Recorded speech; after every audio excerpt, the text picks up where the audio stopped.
Hi everyone, welcome back to सरकारी नौकरी वाले बाबा। I am Dhananjay. SBI clerk की तैयारी कर रहे जितने भी हमारे एस्पिरेंट 2022 का आपका नोटिफिकेशन अप्रैल लास्ट में आने वाला है। आप सभी ने पिछला वीडियो देख लिया होगा। अगर आपने नहीं देखा तो आप राइट साइड में आई बटन में आप एक बार देख सकते हैं। अब यहाँ पर आज मैं आपको प्रीवियस ईयर कट ऑफ के बारे में मैं बात करूंगा और आपको कौन सा स्टेट चूज करना चाहिए। हिंदी लैंग्वेज के आपके कौन कौन से स्टेट्स होते हैं, इंग्लिश के आपके कौन कौन से होते हैं, ये आज मैं आपको इस वीडियो में मैं एक एक करके मैं आपको बताऊंगा। साथ ही साथ आपका जो लैंग्वेज टेस्ट होता है वो किन के लिए एप्लीकेबल होता है, किन के लिए नहीं होता है। आप सभी को पता होगा कि लैंग्वेज आनी चाहिए उसके लिए, लेकिन इसमें भी आपका कुछ क्राइटेरिया रहता है। तो इस वीडियो को आप पूरा और ध्यान से देखिएगा क्योंकि इसमें कई ऐसी बातें मैं आपको बताऊंगा जो आपने नोटिस नहीं करी, और जितने नए एस्पिरेंट हैं वो बहुत ही ध्यान से इस वीडियो को देखें। साथ ही साथ इस चैनल को सब्सक्राइब करें क्योंकि आगे आपको कुछ इंपॉर्टेंट वीडियो जो है वो आपको यहाँ पर मिलने वाले हैं। अब यहाँ पे सबसे पहले अगर हम बात करें कि भाई आपका प्रीवियस ईयर का कट ऑफ जो है वो आपका क्या रहता है, तो प्रीवियस ईयर का कट ऑफ जो है वो आपका अलग अलग स्टेट वाइज आपका रहता है। प्रीलिम्स जो है वो आपका क्वालिफाई रहता है, मेंस में ही आपका जो मार्क्स आते हैं वही फाइनल मेरिट के लिए, फाइनल रिजल्ट के लिए कंसीडर किए जाते हैं। अब यहाँ पे बात करते हैं कि भाई आपको किस स्टेट को चूज करना चाहिए। अब उसके पहले हम जान लेते हैं कि भाई आपका हिंदी लैंग्वेज और इंग्लिश लैंग्वेज के आपके कौन कौन से ऐसे स्टेट्स हैं, क्योंकि हिंदी और इंग्लिश लगभग दोनों में आपकी आती ही आती है। अब यहाँ पे अगर हिंदी वाले स्टेट्स की बात करें तो यहाँ पर आपका उत्तर प्रदेश आ जाता है, उत्तराखंड आपका आ जाता है, राजस्थान आ जाता है, हरियाणा आ जाता है, दिल्ली आ जाता है, चंडीगढ़, पंजाब, हिमाचल प्रदेश, जम्मू एंड कश्मीर, मध्य प्रदेश और छत्तीसगढ़। तो ये कुछ स्टेट ऐसे हैं जो आपके हिंदी लैंग्वेज में आपका मांगते हैं।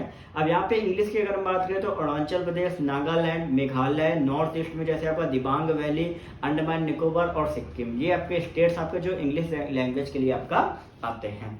अब यहाँ पे जब आप फॉर्म अप्लाई करते हैं तो वहां पर आपको जो भी लैंग्वेज आपकी जिस स्टेट की होती है वो लैंग्वेज आपको आनी चाहिए। अगर आपको नहीं आती है तो आप फाइनल सिलेक्शन में बाहर हो सकते हो। अब वो चेक किस तरीके से करी जाती है, होता क्या है कि जब आप फाइनल रिजल्ट आपका आ जाता है और ज्वाइनिंग के पहले आपका लैंग्वेज टेस्ट आपका होता है, और जब आपका डॉक्यूमेंट वेरिफिकेशन होता है उस टाइम पे वहां पे 10th और 12th में आपका चेक कर लिया जाता है कि अगर किसी भी एक उसमें आपने वो लैंग्वेज आपने ली गई हो, मान लीजिए कि मैं हूं, अगर मैंने गुजरात से भरा हुआ है और मेरे 10th या 12th में गुजरात लैंग्वेज है लेकिन मुझे आती नहीं है, तो मैं पूरी तरीके से पास हो जाऊंगा क्योंकि मेरे 10th और 12th में ऑलरेडी है। लेकिन अगर मेरे 10th या 12th में वो लैंग्वेज नहीं है तो मुझे एक लैंग्वेज टेस्ट आपको देना पड़ेगा, जो कि बहुत ही ईजी रहता है, ज्यादा कोई टफ आपका नहीं रहता है।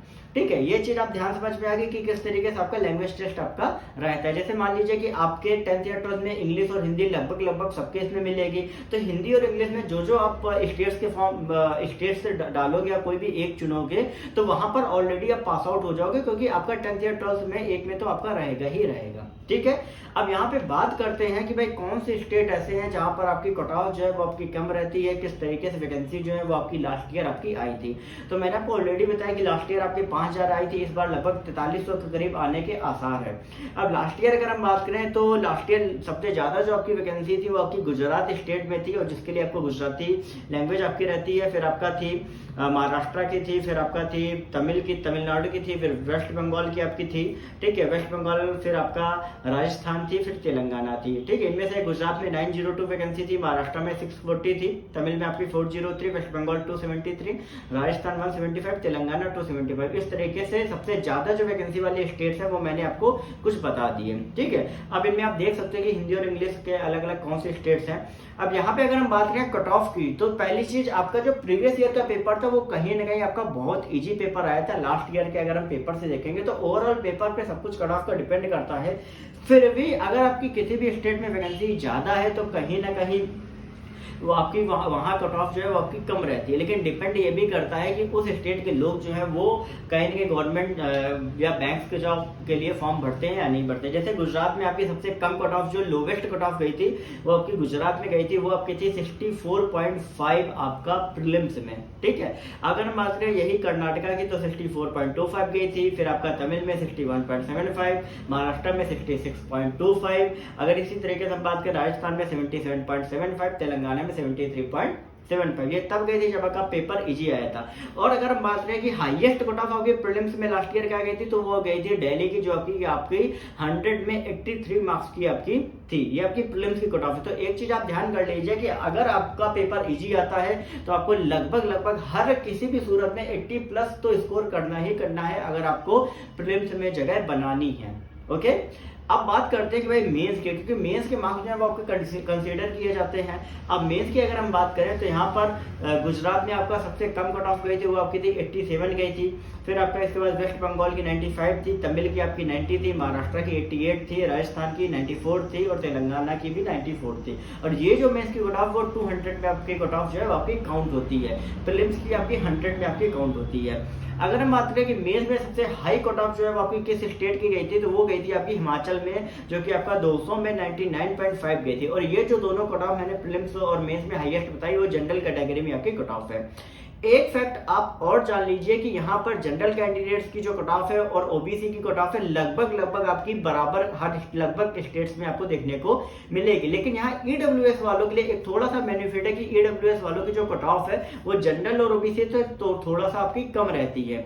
तो एक चीज आप ध्यान रखिए कि अगर आपने ईडब्ल्यूएस का सर्टिफिकेट नहीं बनवाया है और अगर आप एलिजिबल हो तो अभी 1 अप्रैल के बाद से आप उसका रिन्यूअल करवा लीजिएगा, क्योंकि अप्रैल लास्ट में आपका नोटिफिकेशन आ जाएगा और जिस दिन नोटिफिकेशन कंप्लीट और उसके पहले आपके सारे सर्टिफिकेट आपके पास हर हाल में होने चाहिए। तो अगर आपके पास रिन्यूअल अगर आपका है तो आप दोबारा से अभी करा लीजिए, बिल्कुल भी टाइम वेस्ट मत करिए।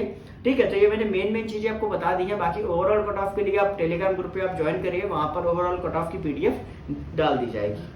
अब बात करते हैं कि भाई प्रीवियस ईयर के पेपर की, तो प्रीवियस ईयर पेपर आपको अड्डा 247 से आपको मिल जाएंगे। तो एक बार उस वेबसाइट को विजिट करके एक बार वहां से प्रीवियस ईयर के पेपर अलग अलग सेक्शंस के आप डाउनलोड कर सकते हैं। और अभी से ही आप प्रिपरेशन प्रीलिम्स की आप करना स्टार्ट कर दीजिए, क्योंकि अभी से आप जब प्रिपेयर होंगे तो आगे आने वाले एग्जाम्स और बाकी क्लर्क तो आपका लगा ही है, तो उसके लिए आप पहले से ही प्रिपेयर करोगे तभी सिलेक्ट हो पाओगे। ठीक है, बाकी कुछ ऐसी इंपॉर्टेंट अपडेट्स आती है तो मैं ऑलरेडी इस चैनल पे आपको अवेलेबल करा दूंगा। ओके।